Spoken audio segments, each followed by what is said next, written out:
এই দুনিয়াটা হচ্ছে পরিশ্রমের জায়গা, সংগ্রামের জায়গা। আপনি সফল হতে হলে আপনাকে পরিশ্রম করতে হবে, করতেই হবে। আর পরিশ্রমে কোনো লজ্জা নেই। আমি বিভিন্ন আমার আলোচনায় বলি, কাজে লজ্জা নেই। কিসে লজ্জা নেই? আওয়াজ করে বলুন সবাই।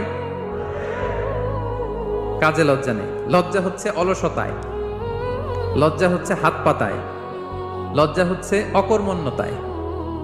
কাজে লজ্জা আছে? লজ্জা কিসে বলেন সবাই? লজ্জা হচ্ছে অলসতায়, অকর্মণ্যতায়। যারা কাজ না করে ফুটানি মারে ওইটাতে লজ্জা। অনেকে আছে ফুটানি মারে, আছে না নাই? কাজ করে না, সব ফুটানি, এই ফুটানিতে লজ্জা।